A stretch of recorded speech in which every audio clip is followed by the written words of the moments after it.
Dajjal akan muncul setelah munculnya Imam Mahdi. Imam Mahdi akan muncul duluan. Dan jika Imam Mahdi sudah muncul, maka saya khawatirkan kita belum siap untuk menerimanya. Kenapa? Karena begitu Imam Mahdi muncul, perang akan terjadi sampai turunnya Nabi Isa alaihissalam. Ini ciri-ciri Dajjal ketika datang. Maktubun baina ainai kafara yakrahu katibun wa ghairu katibin. Di jidatnya tertulis kafir, bisa dibaca oleh yang bisa membaca ataupun tidak. Rasulullah SAW menyebutkan, innahu sayati ilal Madinah. Dia akan datang ke Madinah wa huwa mani'un min duhliha. Tapi Dajjal tidak bisa memasuki Madinah. Kenapa? Karena setiap pintu gerbang Madinah dijaga oleh 2 malaikat dengan panah-panah mereka. Dajjal masuk 1 langkah saja ke Madinah, dipanah dia oleh malaikat. Mati itu Dajjal. Maka Dajjal takut mati, takut dipanah. Maka dia keluar, tidak masuk ke Madinah, tapi tinggal di sebuah bukit bergaram. Jika Bapak Ibu umroh ke Mekah Madinah, ya umroh ke Mekah plus Madinah, city tour Madinah, ketika jalan-jalan ke Masjid Qiblatain, lihat di belakang Masjid Qiblatain ada bukit, itulah Jabal Habsi. Yang nanti satu-satunya tempat bergaram yang Dajjal akan naik ke sana. Satu hadis yang membuat saya khawatir Dajjal muncul di zaman kita. Ini dia. Sayati Dajjal wa yas'adul jabala, innahu sayas'adul jabala. Dia akan mendaki gunung, kata Rasulullah. Summa yatawajjah ila jihatil Madinah. Lalu Dajjal mengarah ke arah kota Madinah. Summa yaqulu liman tabi'ah. Lalu Dajjal berkata kepada para pengikutnya, kalian lihat istana putih itu? Dzalika Masjidu Ahmad. Itulah masjidnya Ahmad. Artinya apa? Ketika Dajjal datang ke Madinah, saat itu Dajjal menyaksikan Masjid Nabawi tampak seperti istana putih. Pertanyaannya hari ini, Masjid Nabawi seperti apa? Ini Masjid Nabawi di siang hari, apa warnanya? Putih. Dan ini di malam hari, apa warnanya? Ini hadis kedua yang membuat saya khawatir Dajjal muncul di zaman kita. Innahu mani'un min duhulil Madinah. Dia terhalang dari memasuki Madinah. Walaha sab'atu abwab. Dan pada saat itu Madinah punya 7 pintu gerbang. Jadi ciri kalau Dajjal ada datang ke Madinah, saat itu Madinah punya 7 pintu gerbang. Sekarang Bapak Ibu, Madinah punya berapa pintu gerbang? Jeddah, Makkah, Rabik, Badar, Tabuk, dan 2 sekitarnya. Perhatikan, ada 7. Jadi Dajjal muncul di zaman siapa? Hati-hati dan waspada. Saya khawatir Dajjal muncul di zaman kita. Dan kalau Dajjal muncul di zaman kita, berarti Nabi Isa pun akan turun di zaman kita. Terbayang tidak Bapak Ibu, peristiwa-peristiwa besar yang disebutkan dalam hadis Rasulullah, kita mengalaminya. Itu pun kalau kita masih hidup. Nabi Isa akan turun ketika umat Islam berhasil mengalahkan Bani Rum. Eropa kalah saat itu, dan perang tanpa teknologi pun akan terjadi. Kalahnya Eropa menandakan perang dengan nuklir pun berakhir. Saat itu terjadi peristiwa di mana teknologi akan hilang. Karena Dajjal muncul tanpa teknologi. Saat itu teknologi sudah tidak ada.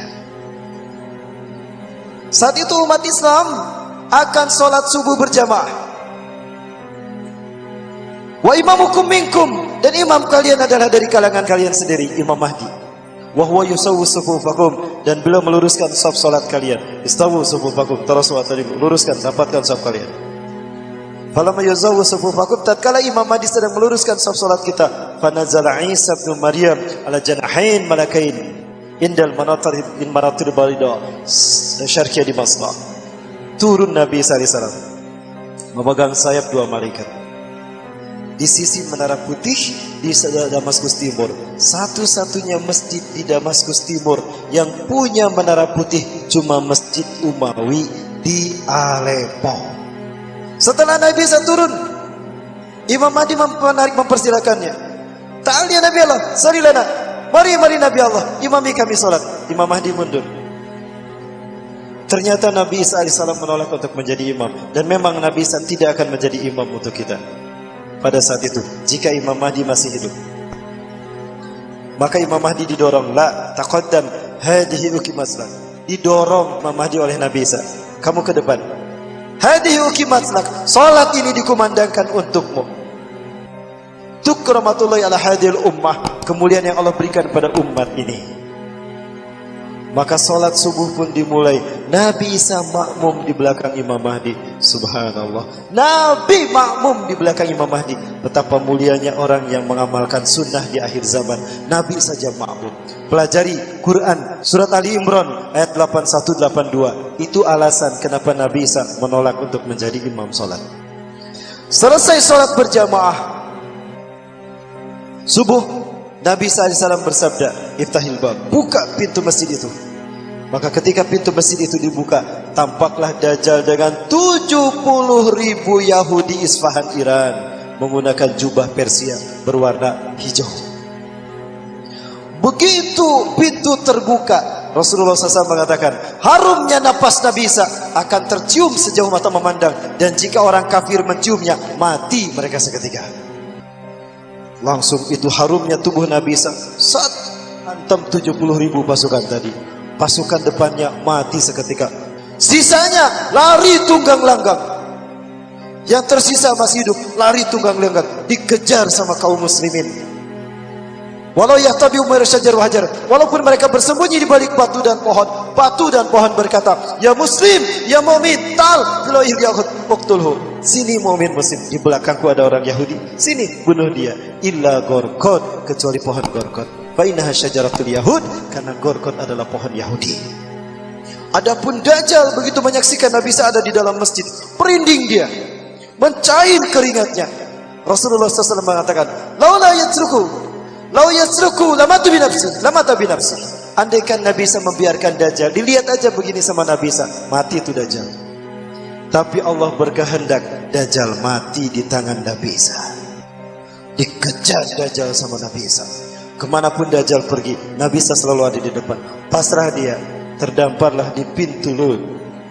Namun ada satu pintu yang diberitakan terdapat di pintu Lut, dan inilah pintunya. Pertanyaannya, apakah di pintu ini Nabi Isa membunuh Dajjal? Wallahu a'lam bishawab. Kalau betul di pintu ini, subhanallah, inilah pintunya. Kalau betul dibunuh di sini, maka luar biasa. Indah cara Allah mendesain kemenangan Islam di muka bumi. Maka saat itu orang-orang Yahudi yang menunggu-nunggu Mesayah, Tuhan yang mereka tunggu-tunggu, terbelalak matanya. Karena ternyata Mesayah yang mereka maksud adalah Dajjal yang mati di tangan Nabi Isa. Orang Kristen yang menunggu-nunggu Yesus Kristus datang, terbelalak matanya. Karena Yesus yang mereka tunggu ternyata mati di tangan Nabi Isa. Begitu pula dengan orang-orang Syiah, orang Majusi yang menunggu-nunggu Al-Mahdi Al-Muntazar, terbelalak mata mereka karena Al-Mahdi Al-Muntazar yang mereka tunggu-tunggu mati di tangan Nabi Isa. Rontok tiga agama, Yahudi, Nasrani dan Majusi. Ketika tiga agama ini hancur, maka hancur semua agama di dunia. Fayakunu dinu kulluhu lillah, maka yang tetap tegak di muka bumi adalah Islam. Takbir.